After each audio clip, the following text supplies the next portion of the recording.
And Alex kind of staring down the hollow one in hand. No real way to convert that.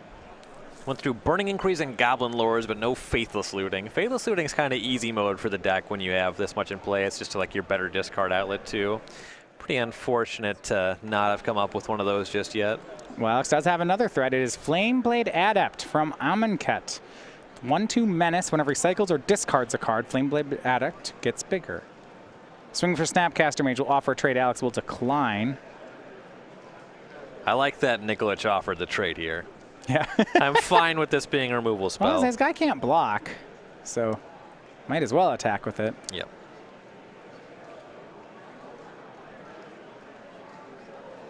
Every other card in Ben's deck is a removal spell. Might as well have Snapcaster be one too. Right. Make it more on theme. Faithless Looting from Alex. That's a very powerful card right now. Really good draw. Yeah, it draws land and bolt. Those are less good. Those are less good, but you can at least get rid of the 2 lands, and he can flash back if he really wants more. Right now, though, it's going to be Hollow One for 1 mana. This really needs to force a reaction because there are Flame Wake Phoenixes in the graveyard. Yeah, gotta path that one. It resolves.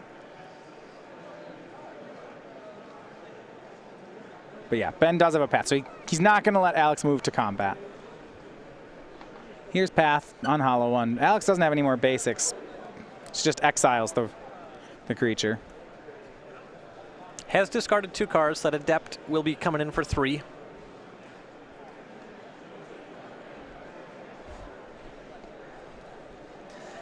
Nikolich has mana up to activate that Azcanta the Sunken Rune and cast a Lightning Bolt on the Adept as well. Yeah, Azcanta's has already done a lot of work for Ben, and it's going to continue doing so. Lightning Bolt shoots down the Flame Blade Adept. So Ben still only takes 2 as he continues to activate this Azcanta. And you were talking earlier about how Jeskai is going to try to just out-removal their opponent, and that seems where Ben's headed as he finds Cryptic Command. Yep, and with that Cryptic Command, you saw there Alex will only produce 1 Hollow One. Still no Gurmag Angler, so that will cover another turn of finding a 4 or more power creature.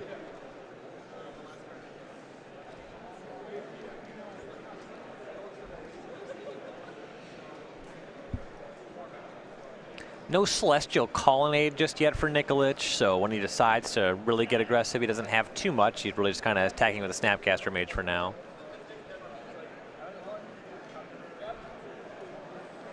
I see flashback on Faithless Looting for Alex. It's like discarded a Street Wraith. He didn't want to cycle. That makes sense when you're at this low life total. Yeah, it is a race at this point. The builds of the Hollow One deck that I tend to favor actually play Death Shadow. Okay. Just fits really naturally into the Street Wraith Shockland mana base. It would be good in a race in this kind of scenario where both players are racing at below 13. Right. Can't really race a Death Shadow in this situation. Your damage comes back at you. Yeah. Snapcaster swings in. Both players go to 9. So even on the board, Alex swinging first, but Ben gets to keep using that Azcanta.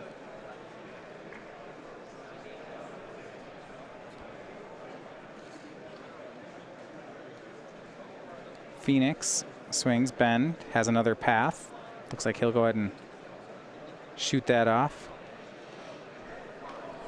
Still no more basics to find, and because he has Cryptic Command backup, I do like that a good amount. Gurmag Angler from Alex. That's going to get a Cryptic Command. Yeah. That does cost Ben his Azcanta activation.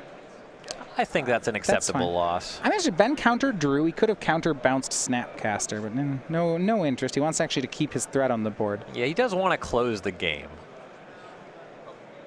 Says, ask Alex if he can look at the graveyard. Bunch of Phoenixes, huh?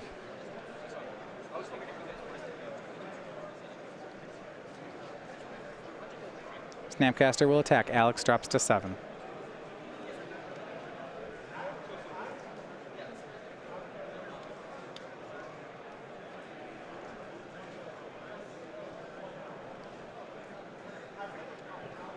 Nikolich reaching for a lot of mana here. Yeah, 4 main phase. Gideon Ally of Zendikar. Oh my. That card has some closing power. Yeah. if we're thinking about it being a race, Ben has won that race. Gideon is a huge one. Yeah, that's lethal next turn. Yeah, he'll pass over to Alex. Alex going to draw, but not going to be able to outrace the Planeswalker. Not even sure he could outrace the Snapcaster. Cast Street Wraith. Sure. That is a creature that can chump block Gideon Ally as Zendikar. Ben will go to work. He will use Field of Ruin to blow up a land. Interestingly, you have to shuffle when your opponent Field of Ruins you. Yep. Because it is both players then shuffle their library. Yeah, there's no maze about it.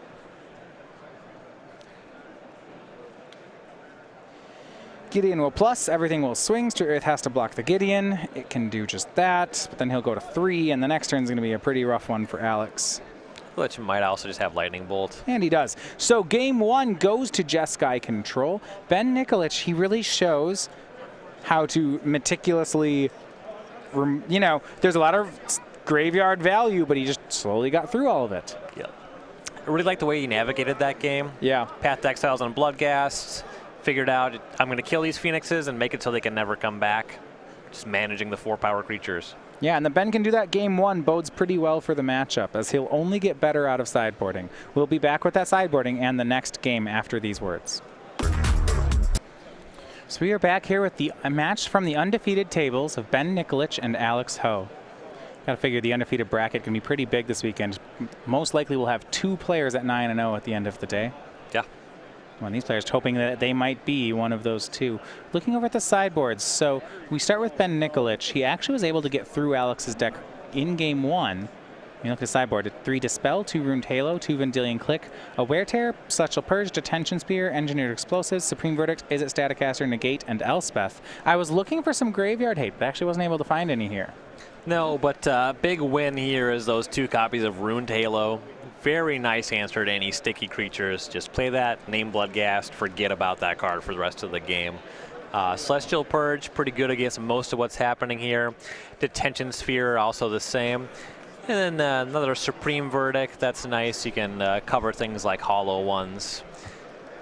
That's going to be mostly what you're looking at. Elspeth Sun's Champion is pretty good in the matchup if you can keep things clear for a while. And over on Alex Ho's side, we have 3 Ancient Grudge, 3 Leyline of the Void, 2 Fatal Push, 2 Blood Moon, 2 Torpor Orb, 2 Big Game Hunter, and a Grim Lavamancer. Well, not a ton that really plays against Jeskai here. I kind of like Blood Mooning them. I was going to say, I think he's going to do it. That sometimes works against Jeskai, but I don't like that plan very much. Yeah. Anything else? I mean, well, you could Torpor Orb can stop Snapcaster Mage, but I'm not really feeling that either. I'm like pretty happy if you're bringing that in against my Snapcaster Mage deck. Yeah. Alex going to play here for game 2. Last time we saw the power of turn 1 Burning Inquiry into Goblin Lore and the heartache it can bring. Discarding a hollow one to them. Yes. Ugh. It does not feel good. All right, let's go for some more randomness. I'm in this. Okay, Blood Moon's in the hand. I see that. Turn 2, though, we got a Goblin Lore anyway, right? Collective Brutality. Rats. I don't like this is deterministic. Where's the fun? Yeah. Just naturally drew the Swamp as well, disguising the fact that he's on Blood Moon. Spell Snare. Okay, Yeah. no Collective Brutality. That's a good card. He's playing 1. It was smart of him to draw it. Go back over to Ben Nikolich. All right, if he plays that Sulfur Falls instead of, I was going to say that'd be real bad. Yeah, he also is leaving up Celestial Purge mana here, so Blood Moon not looking to be much of a factor here. You're right. Any red or black permanent. They don't really make hosers like that anymore, but it's still modern legal. Well, here's Blood Moon. Ben will float. And then, yeah, tap the Steam Vent, Still Calling Town for red. And purge away the Blood Moon. Nice extra value there on Ben, preserving the fetch land. I'm in.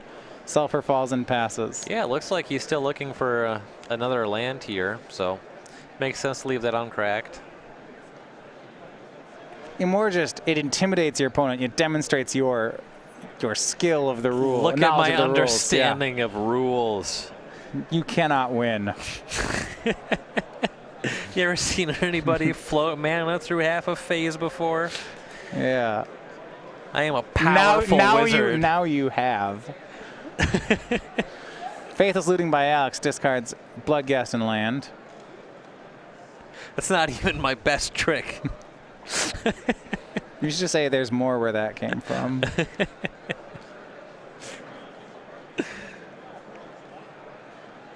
Another Collected Brutality.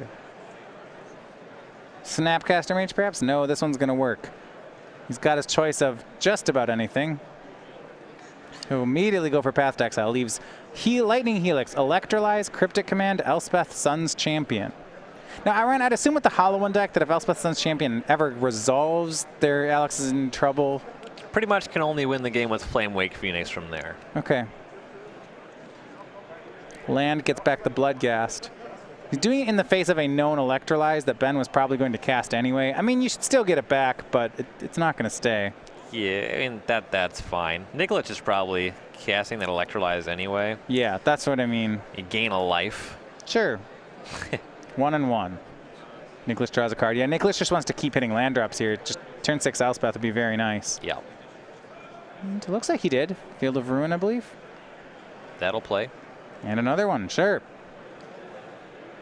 Flooded Strand passes. Ben once again showing really his mastery with Jeskai control. Just seems very comfortable in this matchup, and it's probably a matchup he hasn't tested very much. Deck's still new. I've been queuing into this deck quite a bit since the Pro Tour. Okay. People like it. It's exciting. Goblin Lore from Alex. Ben could Cryptic Command. Does he care? We'll see. This could end up scary. I think it's worth a Cryptic. All right. And that's something where I haven't been playing too much Control or too much since Black Roar at the Pro Tour. As a Control player, this would be, I wouldn't know this play because I don't have a good sense for how scary Goblin Lore is yet. Mm-hmm. Oh yeah, I got to counter that. Or what is this? This just draws things. Yeah, so what it boils down to is just nothing has been happening to this point, and the Goblin Lore might change that, and the deck's full of sticky creatures. The Cryptic Command is it's not very good against sticky creatures, so if something big does happen from the Goblin Lore, you can't fix it with Cryptic Command. All right, so that happens. Alex then, with his remaining 2 mana, first casts Faithless Looting, discards Flamewake Phoenix, and looks like Street Wraith. Land, gets back Bloodghast, and says, go. Out of cards. Snapcaster Mage a pickup for Ben, but he did miss a land drop. Just says, go. Bloodghast will attack Ben to 13. He has Sphinx's Revelation in hand. That could be a revelation for all of 1. Might even do it. I love Sphinx's Revelation, but in Modern, that card is... I'm never casting it for a satisfying number. I don't really like it in Modern decks. I imagine people will stop playing it entirely once we get our hands on Jace. I agree. Yeah, can't see you playing that when Jace is an option. For 4 mana, he cast Rev for 1. If he played Jace the Mind Sculptor there, it would have been better. That's a good assessment. There we go. That's my analysis, is that he would have rather that was Jace. He will cast Serum Visions, that draws him into land 5, but scries both cards to the bottom as neither of them are land 6. Supreme Verdict, Lightning Helix, Lightning Bolt, and Elspeth are the last 4 in Ben's hand. He's currently taking 2 off Bloodghast. Elspeth puts a stop to that pretty quick. Yes, she does. That is... The way he's really sculpting this game is he's prioritizing lands above everything else. Just wants to make the Elspeth as early as possible. Speaking of lands, it's like Alex has another Blood Moon in hand, but thinking about maybe Faithless Looting it away. I mean, it's just not that good here. Yeah. Discards 2 lands. He's going to keep the Blood Moon. I guess it's better than those lands. Those lands can rebuy Bloodghast. Yeah. Lightning Helix will end step shoot down the Bloodghast. Nikolich up to a very safe 15. And down to a comparably safe 14. It's just this another time where I feel like Ben has successfully made 2-for-1s and removal spells, and he's going to get to his late game, and it never felt threatening. Yeah, I don't think it's a stretch to say that I'm not impressed by the consistency of the Burning Inquiry deck. Yeah. Alex, it's because he didn't have Burning Inquiry this game. Yeah, that's what I meant. They don't always draw it. That's the problem. It's just a lot easier. Nikolich's deck asks much less to just execute a good game plan. 6 mana. Elspeth, Ben got there. And she's going to go to work. Pluses up to 5. 3 soldiers come along.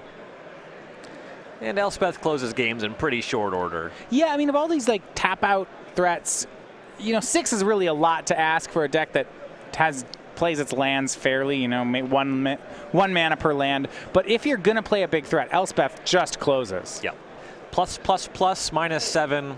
Win. I mean, it's really not even the minus matters. If you just plus her for enough turns, the game's over. Also true. In matchups where the minus is good, sometimes you minus her and the game is over. Yeah, sometimes you're playing against Shadow and you just minus it, kill their whole team, and then you start plussing, and that's great too. Yeah. Might see a Blood Moon here. Okay. Well, that would do a thing.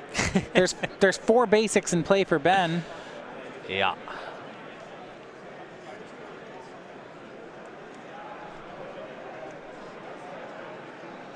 Yeah, this one is all but over.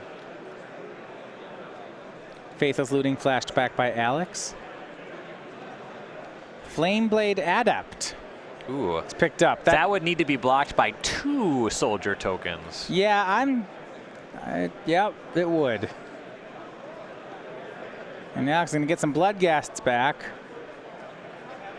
Those can both be blocked by 1. Yeah, he needs to. This is done. His deck just isn't beating Elspeth.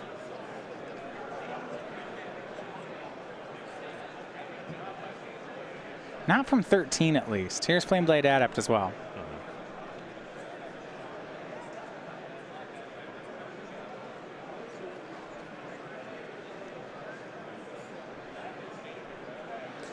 If he could, like, Goblin Lore into Hollow 1, triple Flamewake Phoenix, discard all the Phoenixes, and get them all back. Now, I'm not even going to try to calculate the odds on that. We'll call them low. Especially now that Nikolich is untapped.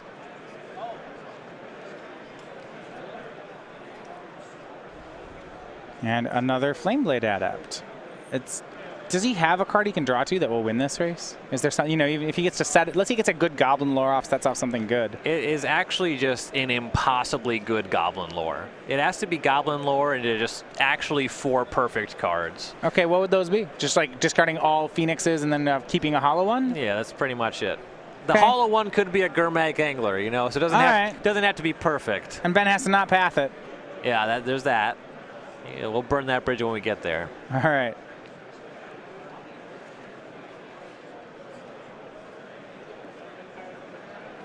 Full swing, Ben makes more soldiers. I mean, ever since casting Elspeth, he has just cast nothing else. Yeah, so it's not really meaningful, but if Ben held back 1 more soldier, he could block all 4 creatures. He can't currently block all 3 of these creatures because of the menace on the Adept. Okay. So Alex could get in at the Elspeth for a point of damage.